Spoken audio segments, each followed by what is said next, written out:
చెప్పమనండి జగన్మోహన్ రెడ్డి గారిని. ఏం జరిగింది అక్కడ? నీకు ఓటేయటానికి ఎవరైనా అడ్డగించారా? పోలింగ్ బూత్లో నుంచి నిన్న ఎవరైనా నెట్టేశారా? మీ ఓటర్ని పోలింగ్ బూత్కు రాకుండా ఎవరైనా నిర్బంధించారా? కొన్ని ఎంత దుర్మార్గం అంటే చెబుతున్నారు.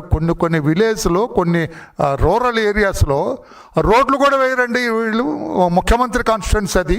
అంతకుముందు వాళ్ళ నాన్నగారు ముఖ్యమంత్రిగా చేశారు. వీళ్ళు కొన్ని ప్లేసుల నుంచి రోడ్డు కూడా వేయరట, కనెక్టివిటీ వేయరట. అంటే వచ్చి ఓట్లు వేస్తారని భయం అయి ఉండొచ్చు. ఇటువంటి పరిస్థితుల్లో మేము ఇంతకాలం జగన్మోహన్ రెడ్డి గారు మీది బలం అనుకున్నాం. అక్కడ కడప జిల్లాలో మీకు బలం ఉందేమని అనుకున్నాం మేము. కానీ అది బలం కాదు, బలంలాగా కనపడే వాపు అని ఈ రోజున పులివెందల ఓటర్స్ ఆ జడ్పీటీసీ ఎన్నికల్లో బహిర్గతం చేశారు.